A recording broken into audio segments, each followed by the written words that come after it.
Mind is the sixth sense organ, क्योंकि ये जो इंद्रियां हैं ये अपने आप में तो जड़ है। ये तो मन है जो आंखों के जरिए बाहर आता है, मन ही है जो कानों के जरिए शब्द सुनता है, मन ही है जो जीभ के जरिए स्वाद लेता है, मन ही है जो त्वचा के जरिए कहता है कि ठंडा है, गर्म है, कोमल है, कठोर है। तुम्हारी स्किन एक रिसेप्टर है। इस चमड़ी की अपनी कोई अकल थोड़े है। इस चमड़ी से जो भी कुछ संवेदना आती है वो तुम्हारे स्पाइनल कॉर्ड के द्वारा सीधे ब्रेन स्टेम जाती है मस्तिष्क में। मस्तिष्क में प्रोसेस होती है। आपका left and right hemisphere of the brain और कॉलोसियम जो जोड़ता है बाएं और दाएं दिमाग को, यहाँ प्रोसेस होती है और फिर ये ज्ञान जगता है कि ठंड है या गर्म है। चमड़ी की तो कोई अकल नहीं। मस्तिष्क चेतना का आसन है, सीट।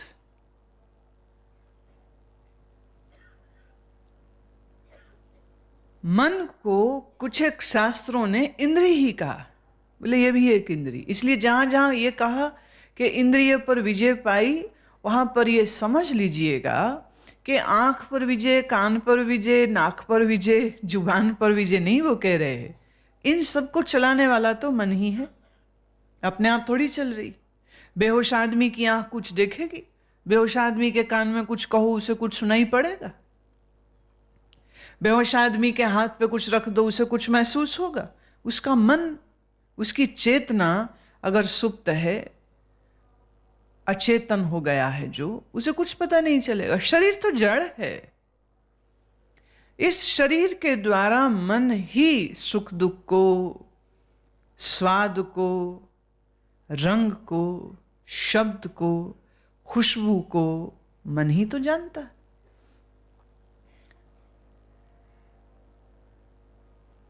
तुम्हारी बुद्धि अभी अस्थिर है कि स्थिर? अस्थिर। मन अस्थिर के स्थिर? अस्थिर। इंद्रिय विजयी के नहीं? नहीं। इसका मतलब तुम्हें बहुत सा काम करना है, बहुत कुछ करना। तुम्हें लगता है कि तुम्हारे पास इतना फालतू का वक्त है कि कहाँ क्या हुआ, कौन मरा, कौन पैदा हुआ, क्या राजनीति में हुआ, इस बात की तुम फिक्र करो। बाबा शेख फरीद का कहना है, सब्बा आपो आपनी मैं आपनी पई। सबको कोई ना कोई चिंता लगी पड़ी है। मुझे एक ही चिंता है कि जिंदगी का दीपक रोज बुझने के करीब जा रहा और अभी मैंने मन नहीं साधा, तन नहीं साधा।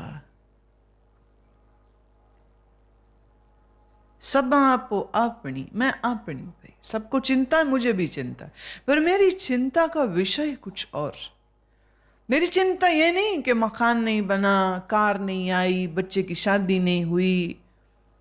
मेरी चिंता दुनियावी नहीं है, मेरी चिंता आध्यात्मिक है।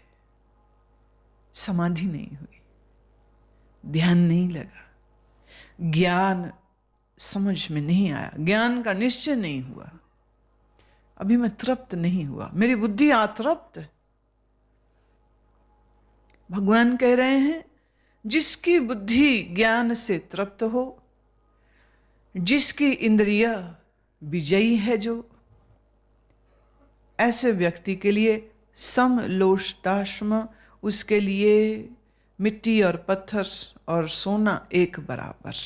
समलोष्टाश्म कांचना, कांचन माने सोना, मिट्टी है, सोना है, पत्थर है, एक सा, कोई भेद नहीं। ये कीमती है, ये कीमती नहीं, ये कीमती है, ये कीमती नहीं।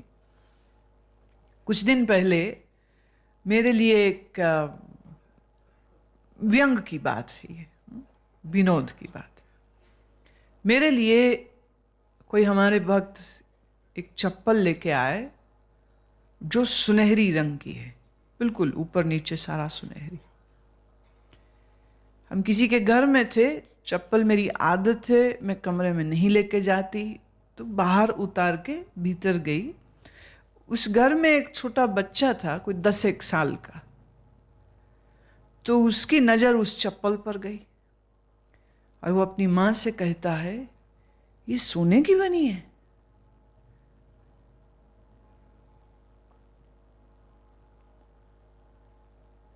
माँ मेरी तरफ देखी कि वो हंसने लगी, तो मैंने कहा कि उसे बोल दे हाँ। तो उसने कहा हाँ ये सोने की, तो गुरु माँ की चप्पल सोने की है।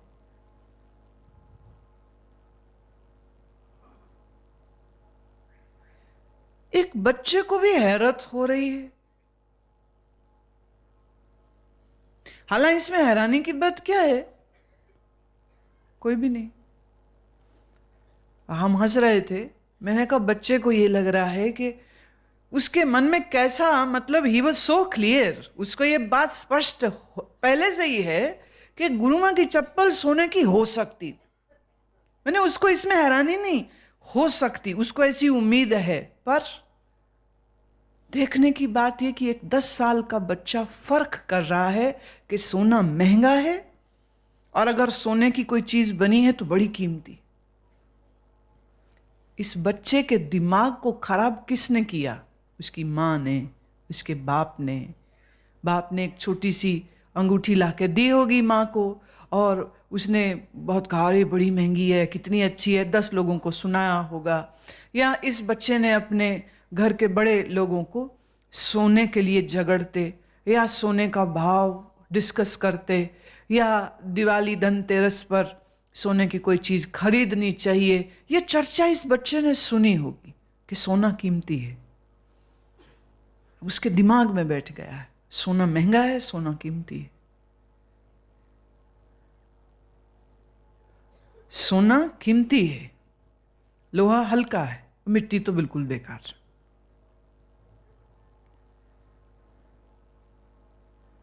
रामकृष्ण परमहंस को एक व्यक्ति ने चांदी की मोहरें भेंट दी। रामकृष्ण ने कहा मुझे नहीं चाहिए। वो कहे नहीं आपको मैंने देनी, आप रखिए। जबरदस्ती रख दिए। रामकृष्ण कहते अच्छा देख तू बहुत जिद करता है, मैंने रखी, अब तू एक काम कर, इसे उठा के ले जा और गंगा नहर में जाके फेंका। मैंने ले ली, डन, अब इसे जाओ फेंका। सेठ का तो रंग उतर गया, चेहरा फक। कहना चाह रहा होगा कि इतनी महंगी है, चांदी की मोहरें हैं, क्या कह रहे हैं, पर वो बेचारा कुछ बोल नहीं पाया। गया, थैला उठा के गया, 6 घंटे हो गए, वापस ही नहीं लौटा।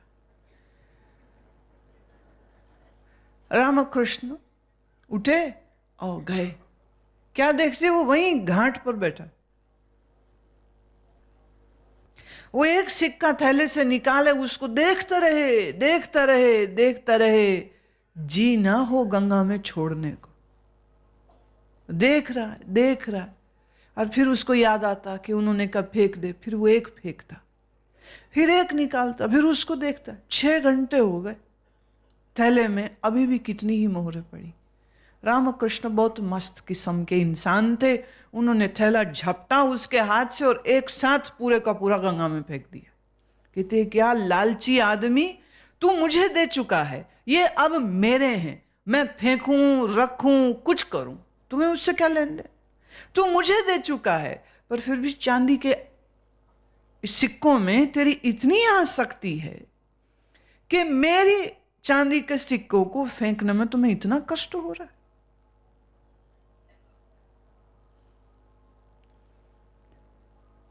भेद बुद्धि, सोना महंगा है, कीमती है, लोहा सस्ता है और मिट्टी बेकार है, ये भेद जिसके चित्त में है,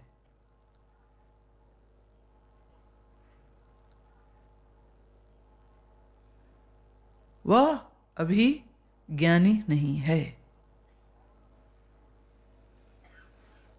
व्यवहार में आप व्यवहार के समय पर आप सोने और मिट्टी में भेद करते हो तो वो एक व्यवहार की बात आएगी। व्यवहार की बात मैं कह रही हूं, मतलब तुम किसी सब्जी वाले के चले जाओ और सब्जी फल खरीदो और वो कहे पैसे दो और तुम अखबार का कागज फाड़ के दे दो, लो, और कहो वो नोट भी कागज का ये भी कागज का, लो, चलेगा नहीं। वहां तुम्हें भारतीय करेंसी ही देनी पड़ेगी। वहां कोई भी कॉपी का पेज फाड़ के दे दो। तुमने देखा छोटे बच्चे कई दफे खेलते हैं, वो साधारण कागज को नोट समझते हैं, नोट बना लेंगे। तो तू इतने पैसे ले लिए, मैंने इतने ले लिए, तू इतने ले लिए, मैंने इतने ले लिए। अब तो मार्केट में खेलने के लिए नकली नोट मिलते हैं, वो नकली नोट लिए लिए घूमते रहते, बड़े खुश होते, मेरे पास 500 रुपए। एक बच्चे ने, मिंटू ने कहा अपने दोस्तों से, मेरे पास आज 500 रुपए है। सब बच्चों ने कहा फिर पार्टी दे, बोले चलो। सब चले गए मजे से, सब ने रेस्टोरेंट में, किसी ने मिल्क शेक लिया, किसी ने आइसक्रीम खाई, किसी ने पुडिंग खाई। बिल आया, वेटर ने आला पहले पूछ लिया पैसे हैं, मिंटू ने कहा हाँ 800 रुपए है। जब बिल आया उसने 500 रुपए का नोट रख भी दिया, वेटर सिर पकड़ के बह गया, वो नकली 500 का नोट। उसे इस बात से कोई लेन देन नहीं कि नकली है कि असली। बालक में एक आयु तक एक भोलापन होता है, एक तुम ना समझी कहो, मैं भोलापन कहती हूं। भगवान कह रहे हैं ज्ञानी में यही भोलापन फिर से आ जाता है। हम ये कह सकते हैं कि ज्ञानी फिर से बच्चा हो जाता है। छोटे बच्चों को लोग शगुन देते, अब उसके हाथ में पकड़ा देते। 1 साल का 1.5 साल का बच्चा है, तो किसी ने उसके हाथ में नोट दे दिया, अब उसे खाक समझे कि ये कीमती, मुंह में डाल के उसको राल से गला देगा। अगर नजर नहीं गई मां की तो पूरा चीतड़े चीतड़े, और मां सिर पकड़ के बैठ जाएगी, ये क्या किया। बच्चे को क्या, वो देखेगा आंखें पटर पटर, वो सोचेगा इसको क्या हुआ, मैं तो खेल रहा हूं। जो बच्चा भी बोल नहीं सकता है, छोटे बालक के लिए क्या फर्क। अकल मारता है समाज, अपने भेद, अपने अज्ञान इन छोटे बालकों के मन में डाल देते, भर देते। फिर धीरे धीरे इनको भी वो चालाकियां आनी शुरू हो जाती, ये भी होशियार होने लग जाते। ये छोटे छोटे बच्चे भी फिर इतने होशियार, बाप कहता अच्छा कल पैसे दूंगा, आज नहीं, तो कहेगा पापा झूठ बोलते हो, कल भी नहीं दोगे, रोज कहते हो ये कल, तुम्हारा कल नहीं आता। इतनी अकल उनको आ जाती, इतनी अकल आ जाती। वो माँ को देखते हैं, महीने का खर्चा होता है 5,000, उसने, बच्चे ने सुन लिया, माँ सहेली से बात कर रही थी, महीने का खर्चा होता है घर का 5,000 रुपया। मैं तो हमेशा बोल देती हूँ 8,000 खर्च होता है, ऐसे मांगो देते नहीं, ऐसे ले लेती हूँ।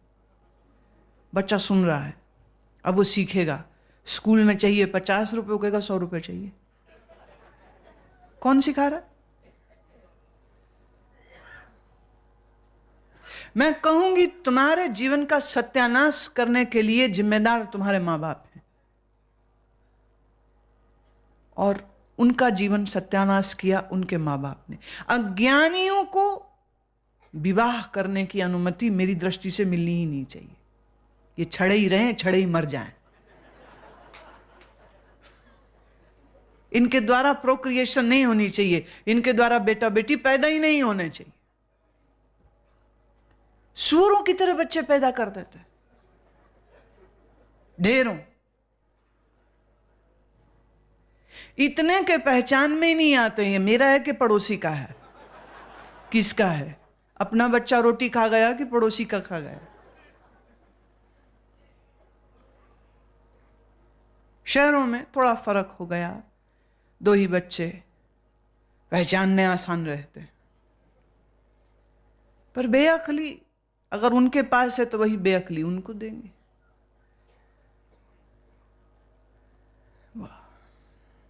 एक मां मदालसा है, लोरी में ज्ञान सुनाती। एक माता देवहूति है कि अपने बच्चे को उसने सत्य के ऐसे संस्कार दिए कि उसका पुत्र सांख योग जैसे फलसफे को जन्म देता है। पर मां देवहूति और बाप कपिल।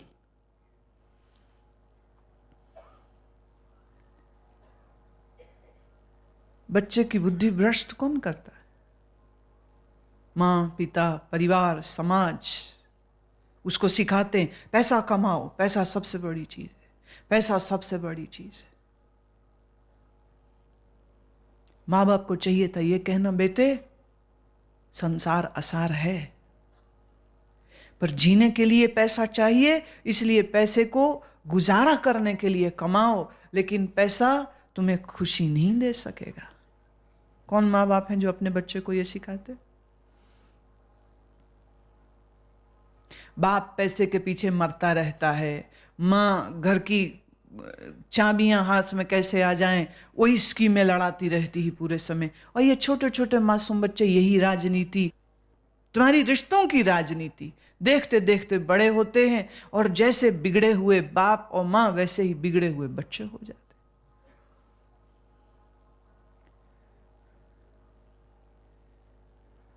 बेसमझ लोग बेसमझी ही दे सकते, और क्या देंगे। भगवान कहते हैं जिसकी बुद्धि तृप्त है ज्ञान विज्ञान से। तृप्त, तृप्त मतलब अब कुछ नहीं चाहिए, कुछ नहीं चाहिए। विकार रहित स्थिति हो जिसकी, विकार रहित, कोई विकार नहीं मन में, कोई मैल नहीं मन में,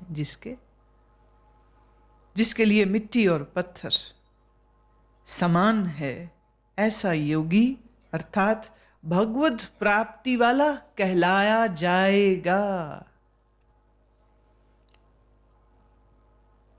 भगवान कहते हैं सुहृदय, हृदय मित्र बैरी उदासीन मध्यस्थ द्वेषी बंधु गणों में और साधुष्वपि च पापेषु संबुद्धिर विशिष्यते। धर्मात्माओं में और पापियों में भी समान भाव वाला है, वह अति श्रेष्ठ है। सुहृन् मित्रार उदासीन मध्यस्थ द्वेष बंधुषु। ज्ञानी का चिन्ह बता रहे, science and it is describing what kind of nature a Brahmaveda, a realized soul carries. उसका स्वभाव कैसा होता है, उसकी चुनाव कैसे होते हैं। वो कह रहे हैं पहली बात वो सुहृदय होता है। सुहृदय मतलब हृदय तो सबके पास है, पर धड़कने वाला दिल नहीं है। दिल वो जिसमें करुणा, प्रेम, मैत्री, मुदिता हो।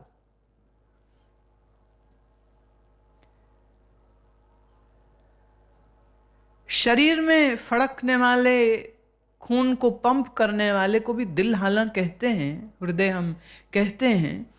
इसलिए भगवान उसको थोड़ा शब्द जो दे रहे हैं सु माने इस दिल में कुछ और भी चीजें चाहिए। Compassion, friendship, harmony, balance, love, selfless service, who loves all. सुहृदय होता है ज्ञानी। मित्र और वैरी उदासीन मध्यस्थ। मध्यस्थ मतलब कुछ लोग ऐसे होते हैं आपके जीवन में जो ना आपको दोस्त जैसे हैं, ना वो आपको दुश्मन जैसे, न्यूट्रल। भगवान कहते हैं ज्ञानी के लिए मित्र, शत्रु, उदासीन। उदासीन का अर्थ हम ये कह सकते हैं जिनको आपसे कोई लेन देन नहीं।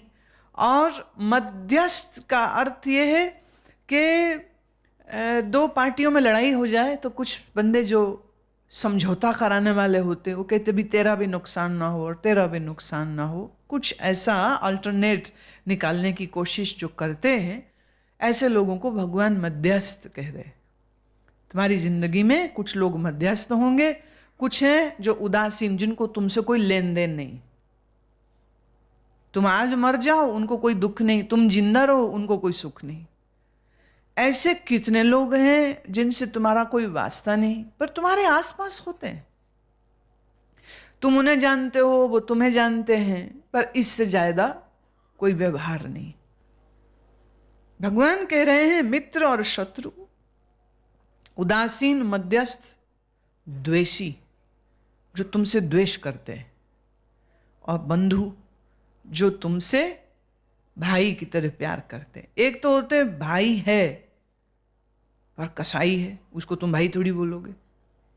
पर एक है जो रिश्ते से भाई नहीं है पर तुमसे इतना प्यार करता है, हर दुख सुख में तुम्हारे साथ खड़ा है, तुम्हारी मदद करता है, तुम्हारी सहायता करता है। बंधु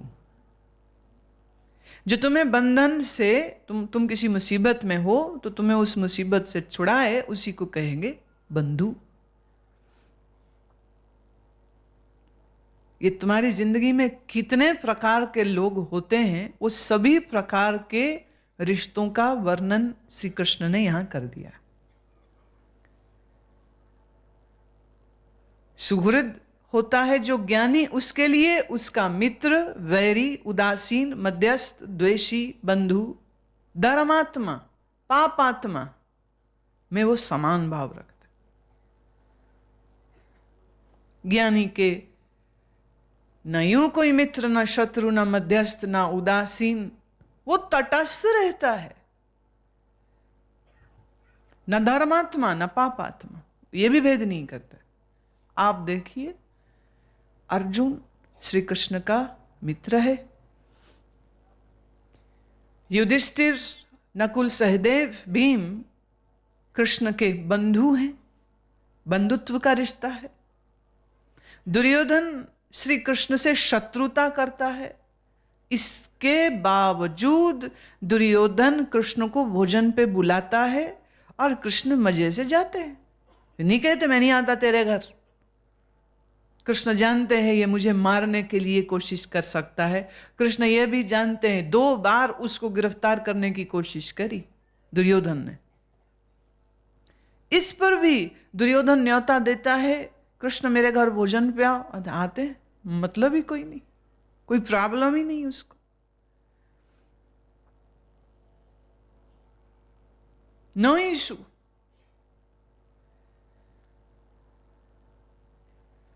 दुर्योधन और अर्जुन दोनों कृष्ण के पास युद्ध के समय में सहायता लेने पहुंचे। उन्होंने क्या किसी को इनकार किया? ना, बोले मैं दोनों को देता हूं, पर एक के पास निहत्था मैं सिर्फ, और दूसरे को मिलेगी सेना, चुन लो।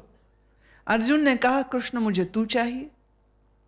दुर्योधन प्रसन्न हुआ, बेवकूफ क्या करेगा उस अकेले निहत्थे का, सेना मेरी। पर वो ये बात भूल गया, विजय वहीं होती है जहां कृष्ण होते, सफलता वहीं होती है जहां कृष्ण होते। ये वो बात भूल गया। ज्ञानी के लिए धर्मात्मा और पापात्मा में भी कोई फर्क नहीं। एक बार वैशाली की नगर वधू ने गौतम बुद्ध को अपने यहां भोजन पे बुलाया। जब वो न्योता लेकर आई, सब लोगों ने कहा ये तो वेश्या है, नगर वधू है, बनते आपको इसके यहां नहीं जाना चाहिए। बुद्ध ने कहा जहां रोगी हो वैद्य को वहीं जाना चाहिए। और इस समय मैं एक चिकित्सक हूं और ये महिला एक रोगी है, और इसने मुझे स्वयं अपने घर बुलाया है।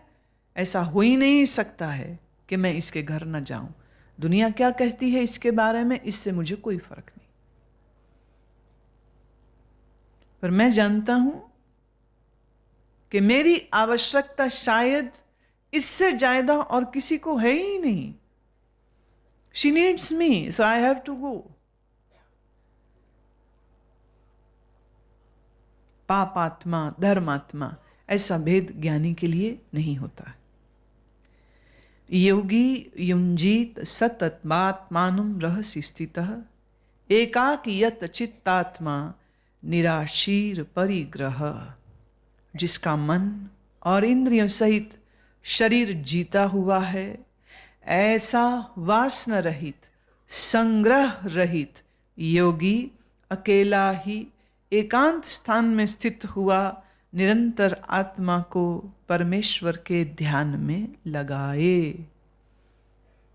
ये शब्द बार बार आ रहा है। चित्तात्मा, विजेंद्रिय, विजात्मा। अब आपको इन शब्दों से दोस्ती हो चुकी होनी चाहिए, तो अब कुछ शब्दों को मैं हर बार अर्थ नहीं दूंगी। आई होप कि यू हैव अंडरस्टूड। जहाँ जहाँ शब्द आए चित्तात्मा, जहाँ जहाँ शब्द आए जितात्मा, जहाँ जहाँ विजेंद्रिय, जितेंद्रिय, तो इसका अर्थ जितेंद्रिय विजेंद्रिय माने मन जीत लिया, इंद्रियां जीत ली। भगवान कह रहे हैं वासना रहित है और संग्रह रहित है। जोड़ो, जोड़ने की प्रवृत्ति ज्ञानी की नहीं होगी।